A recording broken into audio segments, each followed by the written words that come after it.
My name is Antonia Vance. I am 39 years old, and for the last 10 minutes I have been sitting in a witness box in Baltimore County Court, watching my own sister dismantle my life with the practiced ease of a predator. She took advantage of our grandmother to sign the will when she was no longer of sound mind. She is a fraud, my sister told the judge at the trial, her voice a sharp blade of manufactured outrage. My parents sat right behind her, not even bothering to hide their contempt as they sneered. She has never worked a serious day in her life. She's just a parasite on this family. The entire courtroom erupted in whispers, every eye fixed on me as if I were a criminal, trying to bleed the family legacy dry. I didn't flinch. I just quietly took a sip of lukewarm water from a plastic cup, tasting the faint metallic tang, before setting it down on the wooden rail without a sound. At that moment, my attorney slowly pushed a gray folder toward the bench. On top was a bright red federal seal with the words, "Sealed, do not open without authorization." Judge Sterling slowly took off his glasses, read the first few lines, and spoke. My sister's face went deathly pale as she realized the atmosphere in the courtroom had just shifted dangerously. Have you ever been looked down upon by the very people you once protected just because you chose to serve in silence? Let me know your story down in the comments. I would love to know who is part of our community. Don't forget to hit subscribe and turn on notifications so you don't miss the moment the truth is finally exposed in the next part. 2 years ago, the air in our family's sprawling estate on the outskirts of Baltimore didn't smell like justice. It smelled of expensive lilies and the slow, suffocating scent of decay. My grandmother, the matriarch who held our history in her weathered hands, had begun to slip away into the fog of dementia. At the time, I was living in a small guest wing working as a senior data archivist in a windowless, unmarked federal building downtown. To my parents, Julian and Beatrice Vance, my job was a badge of mediocrity. They saw me as a glorified librarian, a woman who preferred the company of dusty servers to the high-stakes world of their medical supply empire. While I spent 10 hours a day analyzing encrypted financial anomalies, my older sister Valerie Vance was busy maintaining the illusion of a jet-setting supermodel. She walked into the dining room every night draped in silk, boasting about fictitious contracts in Milan and Paris. In reality, I knew the truth that her Instagram followers didn't. I had seen the collection notices hidden in the trash and the frantic calls she took in the garden. She wasn't just broke, she was drowning in $400,000 of high-interest debt. The breaking point arrived on a Tuesday evening when the humidity was so thick it felt like a physical weight. I had gone into my grandmother's private study to check on her when I saw Valerie standing by the antique mahogany desk. Her hands were trembling as she slid my grandmother's black titanium credit card into her designer clutch. This wasn't for medicine or groceries. This was for the $5,000 Versace dress I had seen her eyeing online the day before. "Put it back, Valerie," I said, my voice as level as a technician's. She jumped, her eyes widening with a predatory flicker. "You don't understand, Antonia. I'm just borrowing it. Grandma doesn't even know what year it is. What does she need a limitless card for? She needs it for the 24-hour nursing care that you haven't paid for in 3 weeks." I countered, stepping into the dim light of the study. "If you don't put that card back and confess to Julian and Beatrice about your debts, I will file a formal report." Valerie didn't apologize. She didn't even flinch. Instead, a chilling smile spread across her face, a look of pure, calculated malice. She grabbed a heavy crystal paperweight from the desk, and before I could react, she slammed it into her own shoulder. She then raked her manicured nails down her neck, drawing thin lines of red, and let out a blood-curdling scream that echoed through the marble hallways of the manor. Seconds later, the heavy oak doors burst open. Julian and Beatrice rushed in, their faces pale with terror. They found Valerie huddled on the floor, sobbing uncontrollably, pointing a shaking finger at me. "She tried to kill me," Valerie wailed, her voice cracking with practiced perfection. Antonia went crazy. She was yelling at Grandma, and when I tried to stop her from taking the jewelry, she attacked me. I stood there, my arms hanging uselessly at my sides, watching my father's face turn a dangerous shade of purple. Julian Vance didn't ask for my side of the story.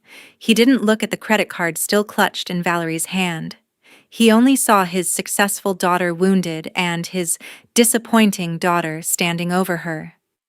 "Get out," Julian whispered, his voice vibrating with a hatred so deep it made my skin crawl. "You are a violent, jealous leech, Antonia. You have been envious of your sister's light since the day you were born. I want you out of this house tonight." Beatrice stepped toward Valerie, wrapping her in a protective embrace while casting a look of pure loathing at me. "Don't ever show your face here again. You're no longer a Vance." I didn't argue. I knew that in this house the loudest lie always outweighed the quietest truth. I packed my single suitcase and moved into a cramped one-bedroom apartment near the inner harbor, paid for by the federal salary they thought was a pittance. But as I sat on my floor that first night, surrounded by boxes, I didn't stop caring. I made a silent promise to the grandmother who could no longer recognize me. I used my clearance to set up a private offshore monitoring system on the family's business accounts. I became their silent guardian, the ghost in their ledger, ensuring that even as they cast me into the dark, their world wouldn't collapse under Valerie's greed, at least not until I was ready to step back into the light. 3 months after the heavy Baltimore soil settled over my grandmother's casket, the family gathered in the cold, sterile boardroom of our longtime estate attorney. The silence in the room was brittle, sharp enough to draw blood. I sat on the far left, separated from Julian and Beatrice Vance by a vast expanse of polished mahogany that felt more like a canyon than a piece of furniture. Valerie Vance sat between them, her face a mask of grief, though the restless tapping of her manicured nails on her designer handbag betrayed a desperate hunger. She didn't look at me. None of them did. To them, I was a ghost, whose presence only served to haunt their pristine reputation. The attorney, a stern man named Mr. Henderson, cleared his throat and adjusted his spectacles before unfolding the heavy parchment of the final will and testament. As he began to read, the air seemed to leave the room. My grandmother had been a woman of sharp instincts, and even in her fading days she knew exactly who the vultures were. She had left the family business and the manor to Julian, but the crown jewel, the $400,000 liquid trust fund, was left entirely under my sole management. The will stated that I was the only one with the discipline and integrity to ensure the money served the family's future. The reaction was instantaneous. Valerie's face contorted into a snarl of pure, unadulterated rage, the mask of the grieving sister slipping to the floor.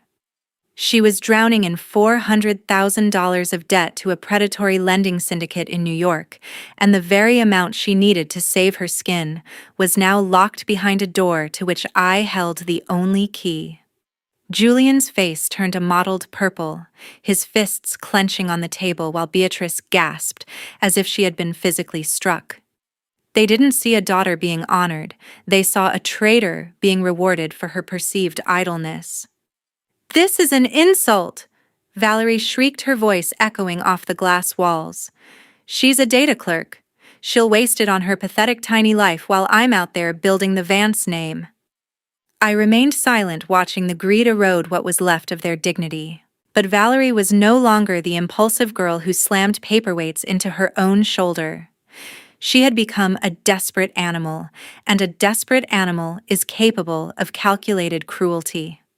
Following that meeting, as I returned to my quiet apartment to continue my work for the federal task force, Valerie was already descending into the digital underworld. She knew she couldn't break the legal trust, but she could destroy the trustee. Through a contact in the darker corners of the fashion industry, Valerie hired a professional hacker, a man known only as Ghost Code. She didn't want him to steal money. She wanted him to steal my credibility. My personal email, while separate from my classified federal network, contained years of work-related correspondence, including encrypted financial summaries and data logs I used for analyzing market anomalies. Valerie instructed him to bypass my security and extract these files. She didn't care about the complex algorithms, she wanted the numbers. For 2 weeks, while I was busy tracking high-level money laundering schemes for the government, Valerie and her specialist were busy in a dimly lit hotel room re-engineering my life. They took my encrypted work logs and meticulously altered the metadata. They converted my professional data summaries into what looked like secret, unauthorized withdrawals from my grandmother's personal accounts.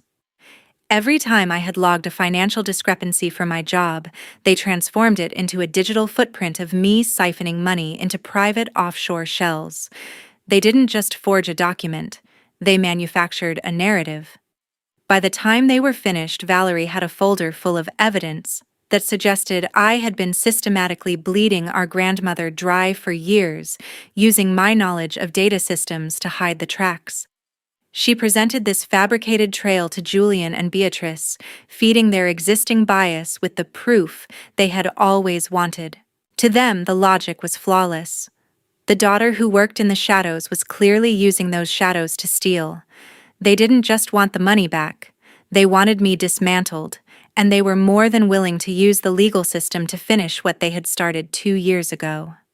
The high vaulted ceiling of the Baltimore County courtroom felt like it was pressing down on me as the trial resumed. The morning light filtered through the stained glass windows, casting long, distorted shadows across the witness stand. I could feel the collective weight of the jury's suspicion, fueled by the theatrical performance of my sister's legal team. Gerald, the flamboyant attorney hired by Valerie Vance, paced in front of the jury box like a panther scenting blood. He adjusted his silk tie and turned to me with a smirk that didn't reach his eyes, a look of pure, rehearsed condescension. Miss Vance, Gerald began, his voice booming with a false sense of moral authority. We have spent the last hour reviewing the digital evidence provided by your sister. We see thousands of dollars exiting your grandmother's accounts and flowing into private digital wallets. But let's look at the bigger picture.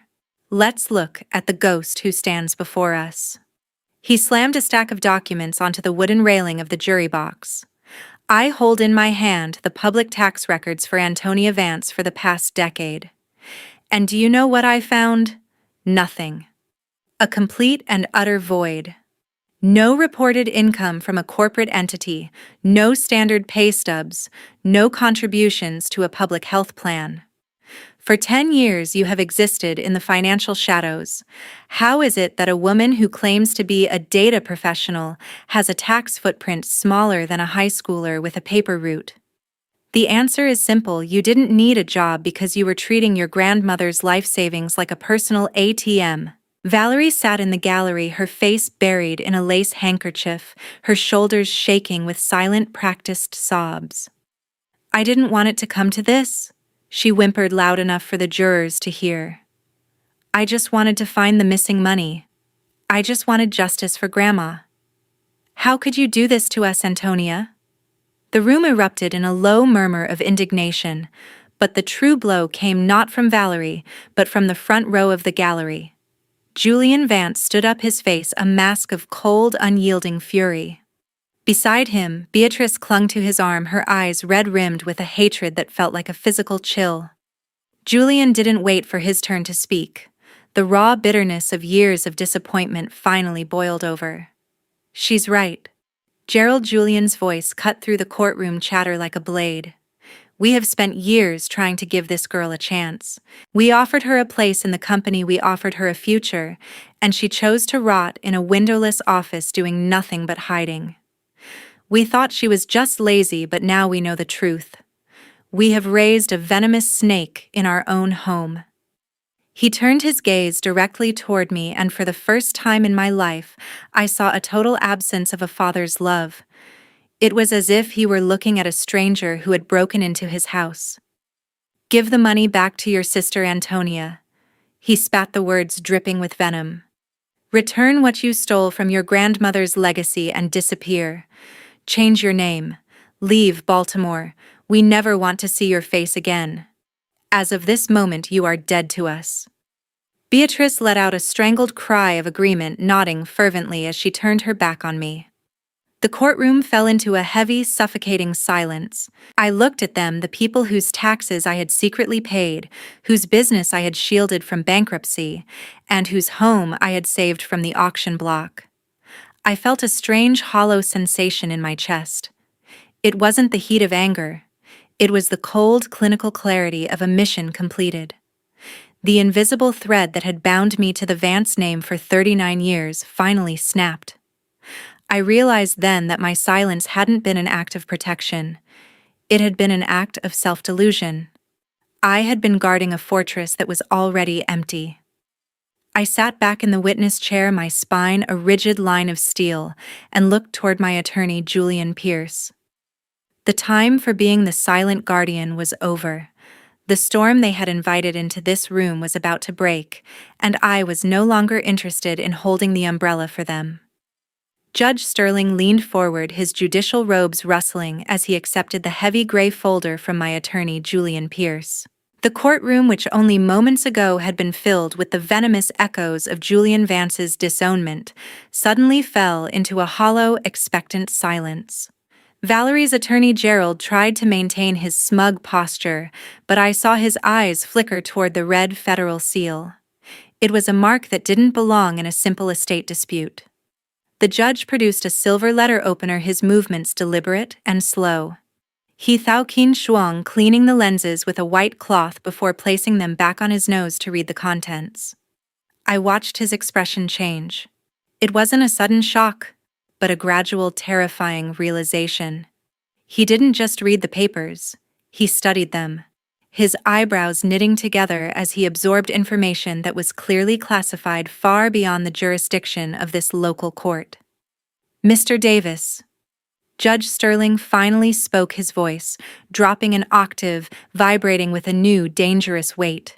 "You have spent the morning characterizing the defendant as a financial ghost, a woman with no career and no legitimate income.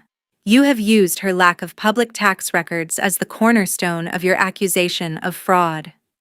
He held up a single sheet of paper embossed with the eagle of the Department of the Treasury.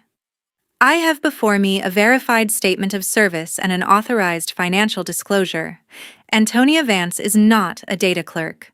For the past decade, she has served as a senior intelligence analyst for the Financial Crimes Enforcement Network, or FinCEN.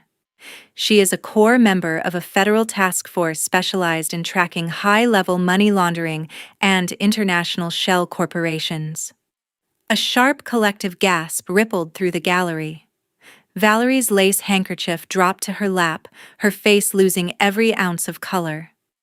My father, Julian Vance, looked as if he had been struck by lightning, his mouth opening and closing but finding no words. To address the issue of the missing tax returns, Judge Sterling continued, his gaze narrowing on Valerie's legal team. "Miss Vance's income and tax filings are not missing. They are classified under the National Security Act. Her decision to remain a ghost in public databases was not an act of laziness. It was a professional requirement. Every single dollar that has passed through Antonia Vance's hands over the last 15 years has been monitored, audited, and cleared by the Department of the Treasury. The suggestion that she would siphon $400,000 from a grandmother's account is not just unlikely, it is systematically impossible." The judge then turned his attention to the evidence Valerie had provided. He spread the Sauke Jiamao across his bench, comparing them to the official logs provided in the federal folder. His eyes turned into flint sharp and unforgiving. Furthermore, Sterling's voice turned cold. "This court has been provided with a technical forensic summary. The digital footprints in the metadata of these bank statements provided by the plaintiff do not match any banking institution in Maryland. They show clear traces of high-level digital manipulation traces that were identified by the very agency Miss Vance works for. It appears someone went to a great deal of trouble to manufacture a crime where none existed." He looked directly at Valerie Vance, who was now trembling so violently that the wood of her chair began to rattle. Miss Vance, your sister didn't hide from this family because she was a failure. She was the one guarding the very world you live in. And while you were busy hiring digital mercenaries to stain her reputation, she was operating in a sphere of authority that makes this courtroom look like a playground. The silence that followed was suffocating. I sat in the witness box, but I no longer felt like a defendant. I was the observer now, watching the tower of lies that Valerie had built begin to crumble under the sheer weight of federal truth. Julian and Beatrice were staring at me as if I were a stranger made of glass, someone they had lived with for 39 years but had never truly seen. The ghost they had tried to exorcise was actually the most powerful person in the room, and for the first time I felt the heavy burden of my secret begin to lift, replaced by the cold, sharp satisfaction of a mission that was finally reaching its objective. The heavy silence in the courtroom was broken only by the rhythmic click of my heels as I stepped down from the witness box and approached the evidence table. I was no longer the quiet data clerk they had pushed into the shadows. I was a federal intelligence analyst, and the ledger of the Vance family was finally open before me. I looked at Julian and Beatrice, who sat frozen in their seats, their faces pale as they realized that the daughter they had discarded was the only person who truly understood the crumbling foundation of their empire. "You called me a leech." "Julian," I said, my voice cutting through the air like a winter frost. "I didn't call him father. That bridge had been burned long ago. You claimed I lived off the scraps of this family. But while you were busy admiring the success of your elder daughter, you failed to notice that your own home was being sold out from under you." I pulled a series of certified wire transfer receipts from my leather briefcase and laid them out on the wooden rail for the jury to see. For 5 years, the Vance medical supply business has been hemorrhaging cash due to Valerie's modeling expenses and unauthorized withdrawals. The property taxes on the Baltimore manor were $312,000 in arrears. The county was days away from issuing a foreclosure notice. I turned to my parents, my eyes as hard as flint. The anonymous grant that saved the estate 3 years ago, the private investment that cleared your debt with the IRS last spring, that wasn't luck. That was my hazardous duty. Pay funneled through a debt management shell company I created to protect your pride. $186,000 of my salary went into keeping that roof over your heads while you were busy packing my bags to throw me out. Beatrice let out a strangled sob, her hand covering her mouth, but I wasn't finished. I turned my gaze to Valerie Vance, who was huddled in the corner of her chair, her eyes darting toward the courtroom doors as if looking for an escape. "But the money wasn't enough for you, was it, Valerie?" I stepped closer, my voice dropping to a dangerous whisper. "I have the original pharmacy logs from grandmother's hospice care. My clearance allowed me to subpoena records you thought were buried. While you were flashing grandmother's titanium card at high-end boutiques in New York, you were systematically siphoning the funds from her medical trust. You canceled her 24-hour nursing care and replaced her specialized heart medication with cheap generic substitutes that cost less than a cup of coffee. She spent her final months in pain because you needed a new wardrobe for a fashion show that never happened." "That's a lie," Valerie shrieked, her voice cracking, but the panic in her eyes told a different story. "It's arithmetic, Valerie. And unlike you, numbers never lie," I countered, slamming a forensic financial report onto the table. "You didn't bring this lawsuit because you cared about a decisive of our grandmother. You brought it because you owe $400,000 to a predatory lending syndicate. You're not grieving. You're desperate. You know that those creditors are waiting for you outside these doors, and you thought my grandmother's trust fund was your final get-out-of-jail-free card." I looked at my sister, seeing her for the first time as she truly was, a hollow shell of vanity and greed. You traded our grandmother's comfort for silk dresses. You traded our family's integrity for a lie. And you used our parents' blind pride as the weapon to strike me down. I walked back toward my seat, passing Julian and Beatrice.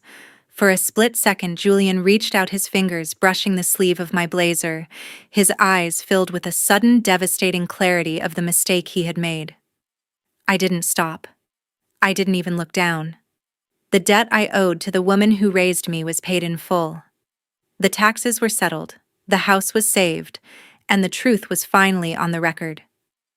I had been the silent architect of their survival, but as I sat down next to my lawyer, I knew I would no longer be the shield for their shame. The storm was no longer outside the doors. It was inside the room, and Valerie Vance was about to find out exactly what happens when the people you've cheated finally stop believing in your ghost stories. Judge Sterling did not wait for the room to settle. He struck his gavel with a resonance that felt like a final nail being driven into a coffin. The echo vibrated through the floorboards, silencing the gasps of the gallery. He leaned forward, his eyes fixed on Valerie Vance with a cold, judicial disgust that made her shrink into her seat. In light of the evidence provided by the federal task force, the judge began, his voice amplified by the absolute stillness of the room. This court finds the plaintiff's claims not only meritless but maliciously fabricated. The complaint is dismissed with prejudice. Furthermore, I am issuing an order to the state attorney's office to begin an immediate criminal investigation into Valerie Vance for grand larceny, identity theft, and the fraudulent manipulation of federal records. Valerie collapsed into her chair, her face a pale, ghostly white, as she realized her silk-lined world had finally shattered. Gerald, her attorney, didn't even attempt to offer a hand of support. He was already busy packing his briefcase, distancing himself from the ruins of her reputation.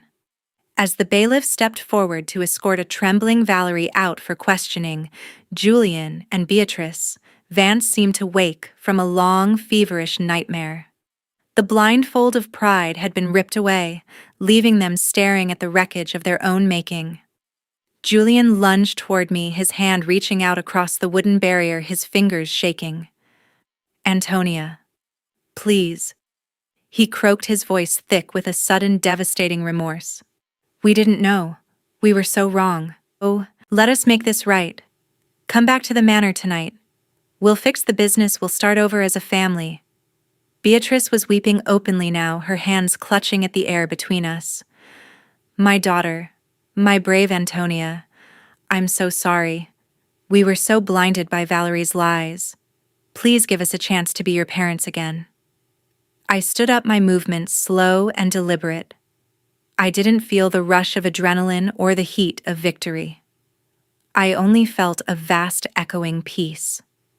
I reached up to my lapel and unclipped a small silver pin, the Vance family crest, a symbol of a legacy I had spent 15 years guarding from the shadows.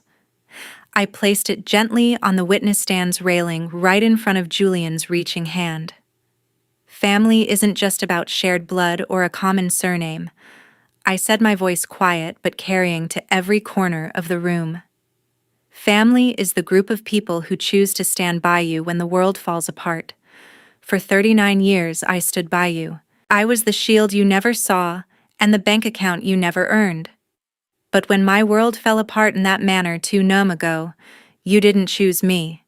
You chose the lie because it was prettier than the truth. I looked them in the eyes, really looked at them for the last time. You want to start over. Start by paying your own taxes. Start by remembering the woman whose heart you broke because you were too busy looking at designer labels. The debt is settled, Julian. The house is yours, but the daughter you had is gone. You chose the story you wanted to tell, and now you have to live in it. I turned my back on their pleas and walked toward the heavy oak doors. I didn't look back. I didn't need to. Behind me, Valerie was being led away to face the creditors and the prosecutors she had invited into her life. Behind me were two people who had traded their soul for a facade that no longer existed. As I pushed through the doors and stepped out into the crisp Baltimore air, the weight of the Vance name finally vanished. A black government SUV was idling at the curb, the driver holding the door open. I climbed into the back seat, the tinted windows blurring the image of the courthouse behind me. I had spent 15 years being a ghost in my own life, accepting insults as the price of my service. But as we pulled away toward the highway, I realized I was no longer a shadow. I was the author of the next chapter written in a language of integrity that they would never be able to speak. The price of judging someone by their outward glamour is often the loss of the only person who is actually holding up the roof. I was finally free, and for the first time, I wasn't just working for the future, I was living in it.